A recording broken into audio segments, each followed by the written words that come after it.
yang di halaman 5. Bismillahirrahmanirrahim. At-tarhibu adapun memberi ancaman min ta'allumil ilmi dari belajar agama lil ghairi wajhillahi dengan niat selain ridho Allah Ta'ala yang maha tinggi, wa min katmil ilmi dan dari orang-orang yang menyembunyikan ilmu, wa min an ya'lama dari mengajarkan, dari belajar, wala ya'mala dan tidak mengamalkan. Jadi termasuk menyembunyikan ilmu adalah motivasinya profit. Motivasinya profit itu adalah termasuk menyembunyikan ilmu. Kenapa dikatakan menyembunyikan? Karena tidak semua orang bisa mendapatkan ilmu kecuali dengan profit. Maka dia sudah menghalangi orang untuk mempelajari ilmu. Sebetulnya bisa, Pak, orang itu belajar dengan profit.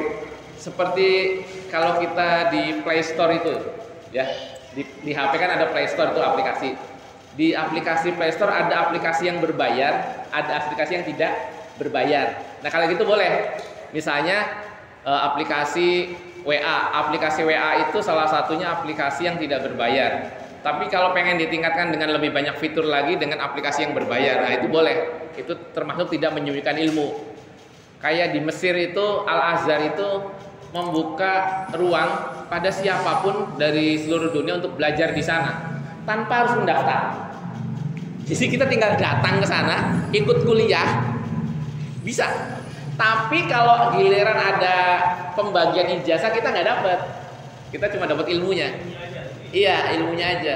Kalau di Indonesia kayaknya belum ada universitas yang kayak gitu. Nah, orang-orang di Indonesia rata-rata belajar ke sana itu yang pertama mencari ilmu dan juga mendapatkan ijazahnya. Jadi yang cuma-cuma pengen belajar tuh nggak ada. Salah satunya yang pengen ada gelar LC dan sejenisnya gitu. Ya nggak apa-apa, itu kan konsekuensi ya. Di Indonesia kenapa belum bisa diterapkan? Karena memang tradisi di Indonesia agama itu hanya berada di wilayah pesantren. Saya mondok itu hampir 4 tahun, mondoknya gratis. Yang bayar itu saya hanya makan untuk diri saya pribadi. Mondoknya gratis. Jadi ngajinya tuh nggak bayar. Mirip-mirip dengan gaya di Al-Azhar gitu. Iya, biaya hidup untuk diri kita sendiri. Tapi juga ada pondok yang memang berbayar murni, bahkan hampir-hampir tidak masuk akal harganya gitu, sampai puluhan juta, ya kayak tidak masuk akal gitu. Ternyata memang itu hanya untuk orang-orang yang berduit. Nah, ilmu yang macam ini tidak boleh. Jadi dia harus menyediakan versi gratisnya, kayak Al-Azhar gitu, atau di pondok yang ada di Magetan, sama seperti itu. Kalau kita sekedar pengen ngaji, tidak menjadi siswa yang tercatat, nggak apa-apa, boleh. Beda dengan kayak SD ya. Kalau SD itu kan namanya pendidikan dasar, artinya orang semuanya harus belajar, wajib. Bahkan ada salah satu kemajuan di peraturan sekolah dasar adalah anak 7 tahun wajib sekolah dan menjadi prioritas. Kurang dari 7 tahun tidak prioritas. Itu sebenarnya sudah mulai betul. Atau dengan sistem zonasi. Sistem zonasi itu menjauhkan kita dari sekolah-sekolah favorit yang hanya mau mengajar anak yang kelihatannya pinter. Padahal dari 100 rilis orang terkaya di dunia versi majalah Forbes 100 orang terkaya itu yang betul-betul sekolah di sekolah-sekolah bonafit itu hanya beberapa orang saja. Sisanya mereka itu otodidak. Dari 100 orang terkaya di dunia, salah satunya orang terkaya di Indonesia itu yang ada di Indonesia itu yang pemilik Jarum itu. Tapi dia sekolah dan itu pun warisan dari bapaknya. Orang terkaya di Indonesia dapat predikat terkaya tapi warisan bapaknya. Buat saya itu biasa saja, nggak wah gitu. Itu warisan. Apa hebatnya? Kecuali kita dari orang termiskin kemudian jadi orang terkaya dari hasil keringat kita gitu. Itu baru hebat. Makanya kita jangan merasa bangga kalau memang dapat warisan banyak terus kaya. Itu jangan bangga, itu tantangan. Bisa nggak menambah? Kalau paling tidak kan kebanyakan mengurangi. Nah, berbahagialah orang-orang yang dari dulunya dia tidak banyak memiliki harta, kemudian pada hari ini memiliki banyak harta atas usaha dari keringatnya sendiri. Nah, itu berbahagia. Berarti dia itu memang orang yang hari ini mendapatkan peningkatan dibandingkan kemarin. Tapi kalau orang yang mendapatkan hari ini kekayaan dari warisan keluarganya, hari ini tidak bertambah, maka dia merugi sebetulnya. Gitu. Begitu juga ilmu. Ilmu kalau hari ini kita tidak bertambah, berarti kita merugi. Bisa saja ilmu dari sekolah ataupun dari non sekolah. Bismillahirrahmanirrahim. Qala sallallahu alaihi wasallam, qala telah bersabda sallallahu alaihi wasallam Nabi Muhammad sallallahu alaihi wasallam, man adapun barang siapa ta'allama yang belajar ilman kepada ilmu, mimma yang dari apa-apa tersebut, dari perkara tersebut, yubtagha dicari bihi dengan apa-apa itu maksudnya apa, wajhullahi keridhaan Allah Ta'ala maha tinggi, la yata'allamuhu yang tidak mengajarkannya, illa kecuali liyusiba bihi untuk mendapatkan sesuatu, arodan berupa harta, minad dunia dari dunia, lam yajid maka ia tidak akan mendapatkan arfal jannati baunya surga yaumal kiamati pada hari kiamat, yakni yaitu rihaha kepada baunya. Jadi orang yang mencari ilmu kemudian mempelajarinya, kemudian dia mengajarkan kembali tetapi dengan niat untuk memperkaya diri, mencari profit ansih keuangan saja, maka dia di akhirat tidak akan mendapatkan baunya surga. Konon lagi pengen masuk, baunya saja tidak, apalagi masuk, pasti tidak bisa. Jadi kalau kita belajar sekolah SD, SMP, SMA 12 tahun, kemudian kita sekolah S1, S2, S3, kemudian kan konsekuensi dari sekolah dengan strata yang tinggi itu, kita mendapatkan pekerjaan yang lebih baik kan tentunya. Bisa saja di lembaga pendidikan ataupun tidak. Ketika kita masuk kepada lembaga pendidikan dengan memprioritaskan kepada hanya orang-orang yang berbayar, maka kita termasuk kategori orang yang menyembunyikan ilmu. Contoh, zaman dahulu itu semua orang daftar ke universitas versinya mendaftar. Sekarang ada kuota 10% universitas tertentu yang bonafit untuk orang-orang yang berduit saja, tanpa harus diuji kemampuannya. Ini termasuk kategori menyembunyikan dan berpotensi nanti di masyarakat bisa menyesatkan keilmuannya. Contoh, orang tidak masuk kepada fakultas kedokteran karena dia uangnya banyak, karena orang tuanya banyak harta, dia masuk tanpa melalui proses yang selektif, kemudian jadi dokter. Saya sudah barang tentu orang yang tidak muncul dari sebuah kompetisi yang ketat, belajarnya pun tidak akan begitu bagus karena tidak pernah diuji. Kemudian jadi dokter ngobatin orang sakit, kira-kira bakal beres nggak? Tentu tidak akan beres. Iya, dia saja salah diagnosa, salah obat segala macam gitu. Karena apa? Karena sekolah hanya memikirkan profit. Seharusnya sekolah itu memang, kalau sekolah-sekolah yang dibiayai oleh negara memang harus bersaing ketat agar belajarnya itu ketat. Ketika belajarnya ketat, menghasilkan orang-orang yang memiliki predikat-predikat dan prestasi yang bagus tentunya gitu. Cuma memang agak disayangkan ya, terutama di tengah masyarakat kita, sekolah-sekolah yang menghasilkan banyak orang-orang pintar tidak banyak berguna di masyarakat. Karena memang kebijakan di masyarakat kita itu tidak pro kepada pengetahuan sebetulnya. Beberapa peneliti-peneliti handal itu justru diambil oleh negara-negara asing karena ketidaksadaran kita terhadap potensi mereka. Bahkan yang terbaru dahulu PT Dirgantara itu mau dijual katanya. Mau dijual. Padahal negara satu ASEAN itu nggak ada yang punya pabrik pesawat. Kita itu levelnya udah level kayak Airbus, produsen pesawat terbang, atau kayak Boeing, cuma skalinya kecil memang. Skala kecil itu masih lebih baik daripada tidak ada, yang dinamakan sebagai industri strategis. Ini mau dijual. Artinya apa? Memang di kalangan kita ketika pemilihan, misalnya contoh pemilihan kepala desa, yang ditanya bukannya visi misi pasti, berapa yang dia beri kepada kita. Nah ini yang akhirnya memunculkan orang-orang yang tidak berkualitas. Iya, kepala desa sekarang berpikir bagaimana mengembalikan dulu modal yang dia keluarkan. Boro-boro mau mikirin jalanan biar beres, modal dia aja belum pulang. Akhirnya apa? Orang bikin apa-apa itu birokrasinya jadi ruwet. Karena apa? Ya tadi kepala desanya memiliki motivasi yang lain.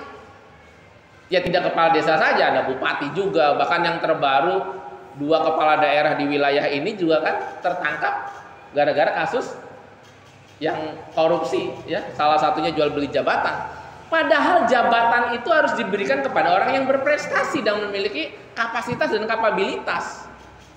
Bukan siapa yang kuat membayar. Akhirnya apa? Yang menghasilkan kepada aparatur-aparatur negara yang bobrok. Saya ini punya pengalaman mencairkan uang bos, Pak. Uang bos. Teman saya itu operatornya. Setiap mencairkan uang bos itu aplikasinya sebetulnya online. Artinya tidak harus berhadapan dengan pejabat terkait. Tetapi ada saja caranya pejabat tersebut ngundang kita ke kantornya biar kita ngasih sesuatu. Yang segala aplikasinya dibikin warna merah lah. Jadi aplikasi kita tuh merah, terus padahal laporannya udah bener.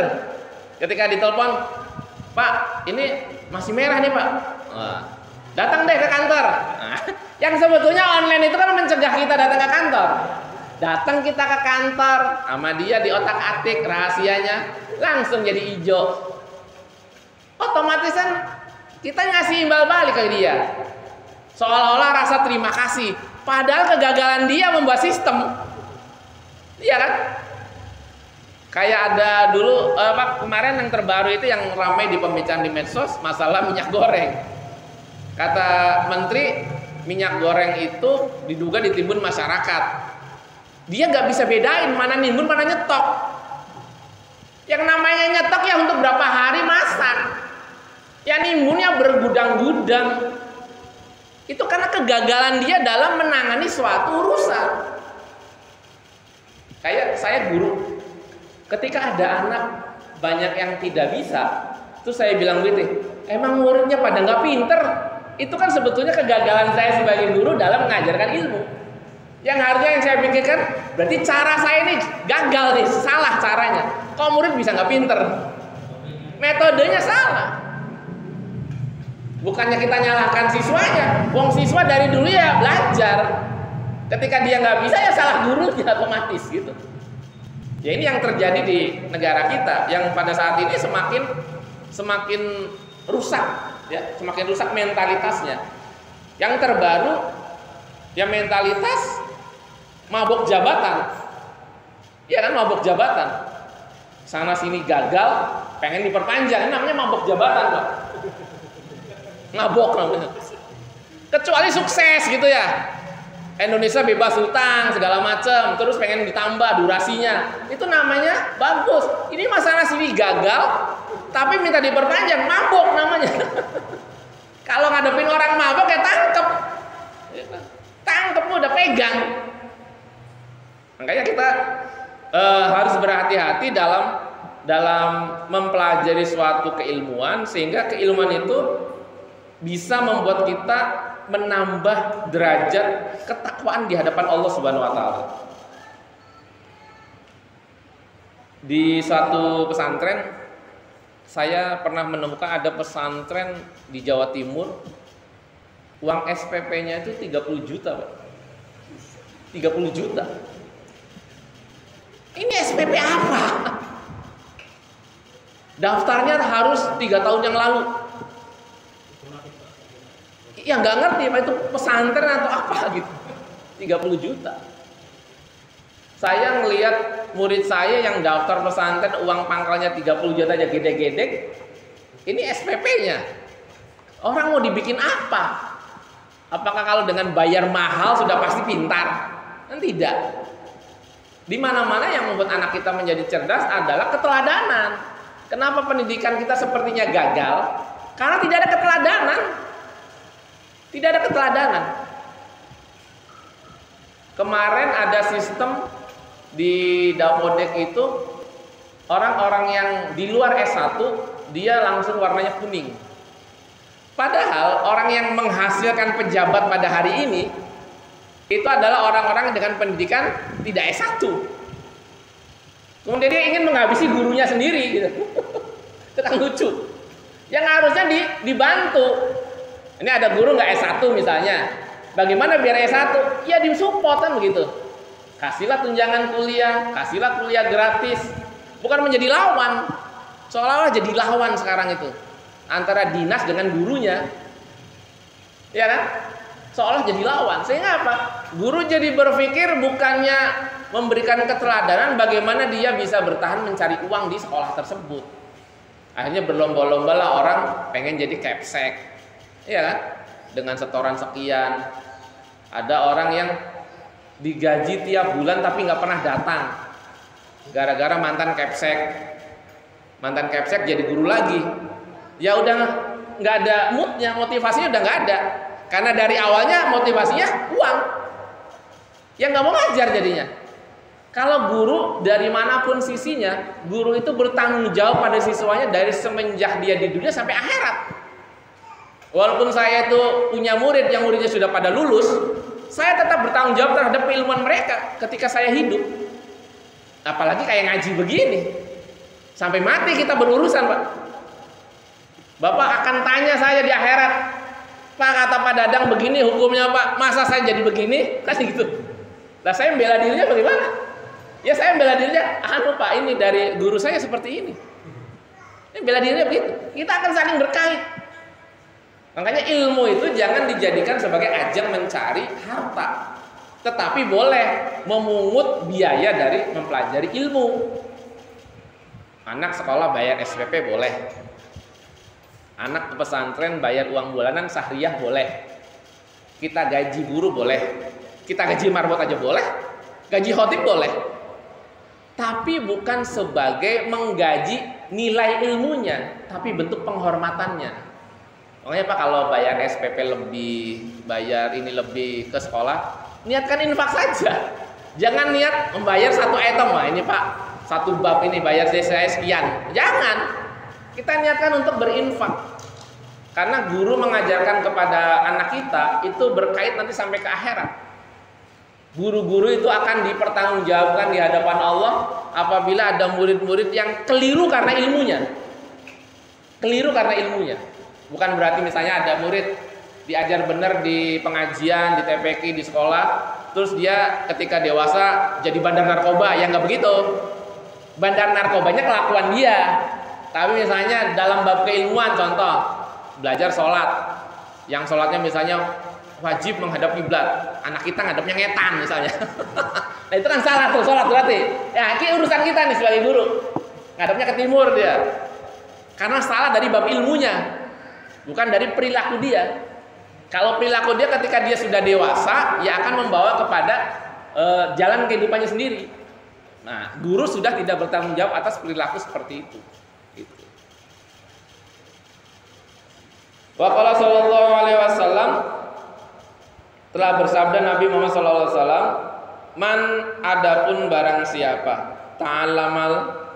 ta'allama belajar al ilma kepada ilmu, suatu bab ilmu, liyubahia untuk mendebat atau bertakabur, bihi dengannya al ulama kepada para ulama, wa yumaria dan untuk mempertunjukkan bihi dengannya as-sufaha kepada orang-orang yang bodoh, wa yasrifa dan untuk membelokkan atau mengalihkan bihi dengan ilmu tersebut wujuhan nasi perhatian manusia, adkhalahu maka pasti akan memasukkan Allahu Allah jahannama kepada neraka jahannam. Jadi kita ngaji suatu bab, Kita ngincer kepada ustadz tertentu. Saya pengen debat ustadz ini nih. Niat kepengen debatnya ini adalah sudah kategorinya kita bakal dimasukkan ke dalam neraka jahanam. Karena ilmu manfaatnya itu bukan di debat, tapi diamalkan. Kita boleh melakukan perdebatan keilmuan dalam wilayah ilmiah. Kalau di dalam pesantren itu namanya kayak model bahsul masail. Kalau di akademisi ada namanya diskusi panel. Jadi diskusi panel itu diskusi di dalam kampus, kemudian dia mengundang beberapa orang yang dirasa ahli atau berkompeten kepada bidang itu lalu berdebat di situ. Itu halal, boleh. Karena tujuannya untuk menguji suatu keilmuan. Imam Syafi'i kenapa menjadi imam yang handal dalam bidang fikih? Karena beliau berada atau tinggal di suatu tempat di mana ilmu dikompetisikan. Dahulu Imam Syafi'i itu tinggal di Baghdad. Di Baghdad itu banyak imam-imam handal yang menguji siapa saja pendatang. Ustadz baru pendatang diuji di situ. Nah, Imam Syafi'i adalah pendatang. Ketika diuji ternyata bisa mengalahkan pengujinya, barulah diangkat terkenal menjadi seorang imam, seorang mujtahid. Nah, kemudian karena ada tekanan politik beliau pindah ke Mesir. Itu karena tekanan politik. Tetapi setiap ilmu yang memiliki bahan uji menjadi ilmu itu semakin handal. Salah satu contohnya Imam Syafi'i memunculkan satu bab ilmu yang namanya usul fikih. Usul fikih itu adalah cara menggali suatu ilmu untuk menentukan status kepada suatu barang atau kepada perbuatan. Kita kan nggak pernah mikir, Pak, yang namanya nasi uduk itu halal. Halalnya dari mana? Kan gitu. Nah, halalnya dari mana itu usul fikih diambilnya. Ya, kalau misalnya anjing, babi haram, udah karuan ada di Al-Quran, di Al-Hadis. Tapi kalau nasi uduk, halalnya dari mana kita nggak tahu. Di Al-Quran, hadis nggak ada. Nah, ini yang dinamakan sebagai usul fikih. Nah, Imam Syafi'i itulah peletak dasarnya. Peletak dasar Imam Syafi'i yang dinamakan sebagai kitab Al-Ummi itu. Maka orang-orang yang selalu berusaha mendebat kepada ulama, ustadz untuk menghasilkan kepada suatu kekaguman masyarakat bahwa dia sudah mendebat Kiai Anu, ini masuk kategori itu. Atau sebaliknya, dia tidak mendebat ulama, tapi justru hadir di tengah masyarakat awam lalu mempertontonkan keilmuannya. Contoh misalnya, kita hadir di suatu kampung, yang kampung tersebut orang baca Quran aja nggak bisa. Kemudian kita datang ngaji di situ dengan kiroah sab'ah misalnya.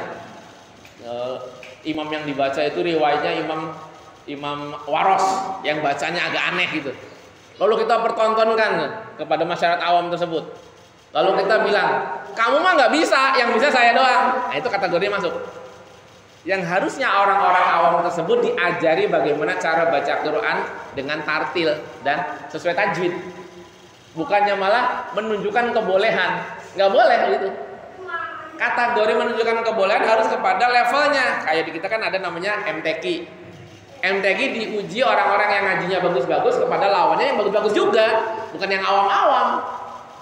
Makanya kalau MTQ itu harusnya pengujinya ya yang ahli-ahli juga. Dan juga nonton MTQ beda dengan nonton bola, Pak. Nonton MTQ mah kita nggak boleh sorak-sorakan gitu. Kayak nonton bola gitu. Wasitnya salah dibilang wasit goblok. Padahal wasit juga orang. Wah, wasitnya dibayar. Ya iya, kalau nggak dibayar ngapain jadi wasit? Kerja bakti, nggak ada yang bayar. Kadang kita suka berlebihan gitu kalau ngamatin orang main bola itu. Main sendiri nggak bisa, nonton di stadion nggak sanggup, caci maki aja isinya. Yang harusnya sepak bola jadi hiburan buat kita. Nah, kalau nonton tilawatil Quran nggak begitu, Pak. Kita ditempatkan dalam satu tempat yang agak jauh dengan si pembaca Qurannya, yang dia kayak sangkar burung gitu ditutup. Jadi kalau bagus kita bacanya Allah, enggak. Beda. Makanya kalau kita ngaji itu di acara maulid atau acara Isra Mi'raj, takbir akbar, ketika orang ngajinya bagus, kita Allah kan gitu. sebagai ungkapan rasa kekaguman kita atas firman-firman Allah yang dibacakan dengan bacaan yang bagus, bukannya tepuk tangan. Ya, makanya ustadz-ustadz kita itu, kiai-kiai kita dari dulu mendidik kita itu udah betul sebetulnya. Kalau ada muji bacaan orang bagus, Allah gitu. Bapak kalau lihat kompetisi ngaji di Afrika, Pak, di YouTube itu, orang kayak nonton bola, Pak. Tilawat Al-Quran di Afrika itu disorakin betul itu. Ya ini yang level dunianya yang bagus. Waktu anak saya ikut lomba tahfiz Quran itu, ada juga yang nyorakin, maksudnya menteror lawannya gitu. Nah ini kurang beretika sebetulnya, kurang beretika. Dia tidak tahu kalau yang sedang dilombakan adalah firman Allah. Ya bacanya kan sama, hukumnya kan harus diamalkan, bukan diadu suaranya saja. Adapun diadu suaranya hanya untuk memberikan motivasi bagi yang belum belajar, itu aja, nggak lebih, nggak lebih. Kita baca surat Al-Ikhlas dengan yang dibaca oleh Muammar ZA sama, isinya sama. Hanya Muammar ZA itu kan memberikan motivasi kepada orang-orang, ini loh kalau baca yang bagus dan menarik pendengaran itu ini, tapi bukan untuk didengarkan. Kemana-mana kita dengerin Muammar ZA terus, belajar ngajinya enggak, salah. Makanya Mbah Arwani Kudus itu selalu membaiat siapa saja yang belajar qiraat Quran, almarhum. Siapa saja yang ngajinya bagus nggak boleh ikut lomba, kan nanti nggak ada manfaatnya. Lomba itu untuk tadi memotivasi aja. Kayak kita misalnya 17 Agustus dibikinlah lomba-lomba. Ketika ditanya, kenapa bikin lomba Pak 17 Agustus? Untuk mengenang spirit pahlawan zaman dahulu. Emang tarik tambang pahlawan zaman dahulu? Kan tidak, ya kan? Pahlawan zaman dahulu tidak tarik tambang, tidak naik panjat pinang, tidak. Perang, tapi spiritnya, kerja kerasnya kita tiru. Ya tarik tambang, makan kerupuk, begitu. Tujuannya hanya untuk menyemangati kita bahwa semangat kemerdekaan itu masih ada di dalam diri kita. Itu sama kayak orang ngaji. Tilawat Al-Quran yang bagus tuh bukan berarti bacanya yang juara MTQ lebih sah ketika sholat, tidak. Tetapi menyemangati bahwa Al-Quran itu memiliki bacaan-bacaan yang indah, yang bisa dinikmati. Adapun utamanya ya diamalkan gitu, di bacaan waktu sholat. Jadi jangan berlebihan menyikapi masalah MTQ. Jadi siapa saja yang bermaksud show keilmuan kepada orang-orang yang awam, maka dia akan dimasukkan Allah kepada neraka jahanam. Jadi wayasrifa bihi wujuhan nas itu adalah untuk agar manusia itu berdecak kagum. Agar manusia itu berdecak kagum kepada keahlian orang. Misalnya ada orang agitator itu ahli berbicara, ahli pidato. Kemudian dia menunjukkan keahliannya, tujuannya bukan untuk memberikan pencerahan kepada masyarakat, tapi tujuannya mendapatkan tepuk tangan. Nah ini salah satunya sama. Makanya lomba-lomba pidato di masyarakat kita itu tujuannya untuk pencerahan, bukan untuk menunjukkan decak kagum. Kalau di pesantren ada namanya kayak khitobah atau apa namanya, lomba-lomba berbahasa Arab itu. Tujuannya bukan untuk menyombongkan diri di hadapan orang-orang bahwa kita bisa ngomong Arab, tetapi untuk menggairahkan orang belajar bahasa Arab, bahwa tujuan belajar bahasa Arab itu bukan jadi TKI atau TKW, tetapi untuk memperdalam Al-Quran gitu. Jadi ada nilai ibadahnya nanti. Kalau kita niat belajar bahasa Arab cuma pengen niat jadi TKI ke Arab, ya sampai segitu aja dapatnya. Tapi kalau kita belajar bahasa Arab walaupun ngomong salah juga, tapi niat untuk memperdalam Al-Quran, maka akan dapat kategori orang yang mempelajari Al-Quran secara makna. Karena Al-Quran itu kan berbahasa Arab. Cara belajar Al-Qurannya memahami bahasanya, bahasa Arab gitu. Kita lanjutkan. Wa qala sallallahu alaihi wasallam, dan telah bersabda Nabi Muhammad SAW, man adapun barang siapa suila ditanya anak ilmin atas suatu bab ilmu, fakatamahu, maka ia menyembunyikannya. Uljima, maka akan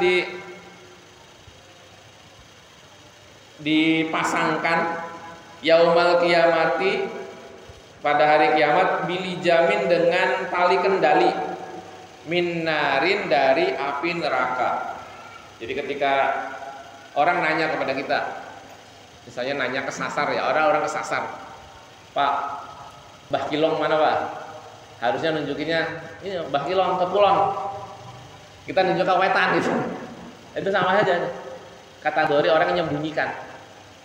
Tapi ada juga yang menyembunyikan untuk keselamatan orang, boleh. Ada orang-orang lagi dicari debt collector, mau ngebukin orang yang punya utang. Pak, si Fulan mana Pak? Emang kenapa dicariin? Mau saya gebukin utang nggak bayar-bayar. Kita ngumpetin boleh.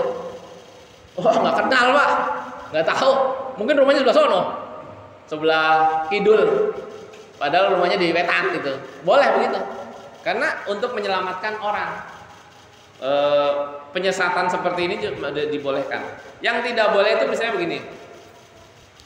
Kita bertanya atas hal-hal yang normal, wajar, dan tidak perlu lagi kepada kekhususan ilmu, terus kita tidak mau jawab dengan alasan-alasan yang tidak dibenarkan. Nah itu tidak boleh. Biasanya seorang ustadz ditanya jamaahnya, misalnya cara berwudu yang benar, objek mana yang halal, objek mana yang haram, terus dia tidak mau jawab. Misalnya, Ustaz, ini benda ini halal apa haram dimakan? Nah terus kamu memang mau makan itu terus-terusan, nggak jawab hukumnya, nah itu nggak boleh. Dijelaskan dulu, barang apa dulu nih? Oh barang ini, daging babi. Oh ya, dalam Islam daging babi haram, ada di Al-Quran. Nah kemudian pembahasannya berkembang, ya lain lagi berarti. Jadi si gurunya itu tidak boleh berusaha untuk tidak menjawab. Berbeda dengan misalnya kayak pejabat-pejabat intelijen. Nah itu pejabat-pejabat intelijen tuh nggak bisa kita tanya-tanya kayak orang biasa Pak. Pak, kapan negara sebelah mau nyerang kita? Oh nggak bisa dijawab itu. Itu bukan kategori menyembunyikan ilmu, karena itu berkaitan dengan keamanan negara. Nah itu boleh.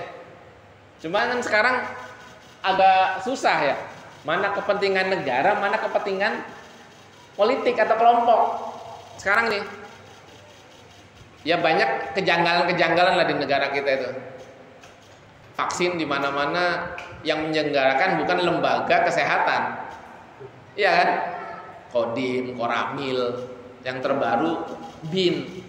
Apa korelasinya dengan kesehatan? Harusnya lembaga yang berkaitan itu ya desa kan gitu, camat, lurah, puskes, posyandu. Vaksin COVID posyandu kita kayaknya nggak diberdayakan, ya enggak. Nah, itu makanya banyak kejanggalan-kejanggalan kayak gitu. Yang semestinya itu diberdayakan sebagai suatu aset masyarakat. Masa ketika vaksin polio sama cacar kita di posyandu atau puskesmas datang ke sekolah, masa sekarang yang datang orang-orang berseragam yang nggak ada kepentingannya.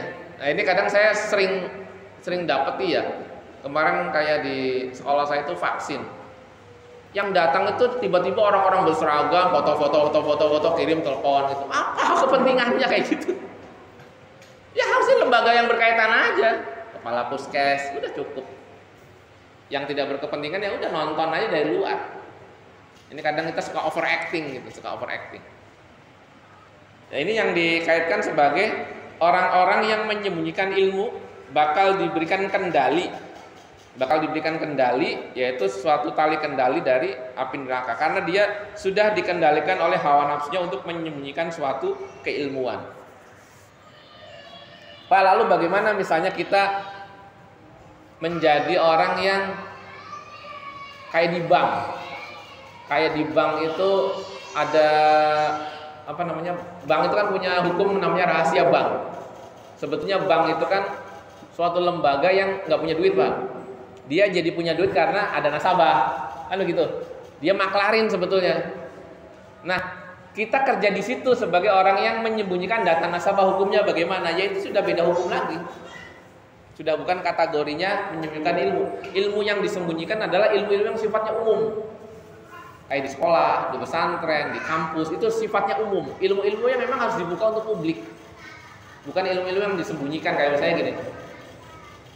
Ilmu pengobatan penyakit kesleo. Terus kita belajar. Ketika belajar sama yang ngajarin, Pak, gimana cara nanganin orang kesleo? Wah, kamu harus bayar sekian-sekian dulu baru bisa belajar. Ilmu begini nih nggak tersampaikan. Makanya agama di dalam kehidupan kita di masyarakat ada level yang sifatnya berbayar, ada yang tidak berbayar. Yang berbayar itu kampus. Kayak kalau agama Islam namanya kampus agama Islam kan gitu. Itu berbayar, cuma murah memang. Ada juga yang tidak berbayar di pondok-pondok salafiyah. Tidak berbayar. Nah, untuk ilmu-ilmu yang umum itu kategorinya harus di tempat-tempat yang tidak berbayar. Karena misalnya untuk mempelajari agar bisa sholat, ya kita tidak perlu masuk kepada kayak lembaga yang formal yang harus bayar uang pangkal segala macam ini itu nggak perlu. Kita cukup hadir di pengajian aja, kayak gitu. Hadir di pengajian, Pak, bagaimana caranya sholat? Ya udah diajar aja di pengajian. Tidak perlu dengan sertifikat atau dengan ijazah, itu nggak perlu, karena sifatnya umum. Tapi misalnya kita pengen, Pak, saya pengen ahli berbicara bahasa Inggris, ya kita baru masuk tuh lembaga-lembaga yang berbayar, kayak STBA, Sekolah Tinggi Bahasa Asing kan itu, kampus. Nah itu boleh. Selama ilmu itu berkaitan dengan ilmu yang umum digunakan, maka tidak boleh dijadikan sebagai ajang mencari keuntungan. Tetapi kalau ilmu itu berkaitan dengan kekhususan, kayak bikin HP kekhususan, ya kita mungkin harus kuliah tentang per-HP-an gitu. Bahkan perlu dihadirkan ke negara-negara produsen gitu. Ada yang belajar sampai ke Korea kan gitu. Ada yang belajar sampai ke Cina untuk bagaimana cara bikin HP yang murah, yang bagus dan berkualitas kan gitu. Nah, dicari itu caranya, ya, itu boleh berbayar. Mencari keuntungan itu boleh begitu. Karena itu sifatnya khusus. Orang menggunakan HP karena keperluan dia dengan HP. Yang tidak berkebutuhan ya nggak perlu. Yang tidak berkebutuhan nggak perlu. Satu lagi.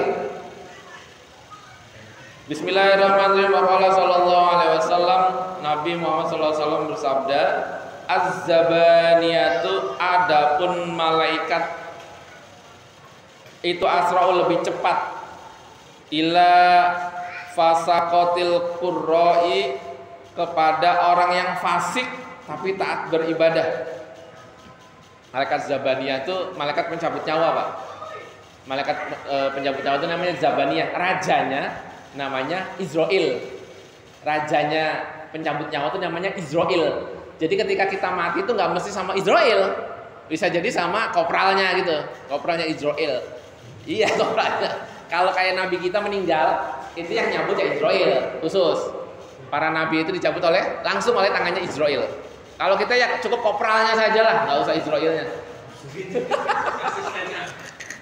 Wong kopralnya jadi kita udah ketakutan, gimana sama rajanya? Nah, malaikat pencabut nyawa itu lebih cepat nyabutnya atau lebih istilahnya lebih kejem kepada orang yang fasik tapi taat beribadah.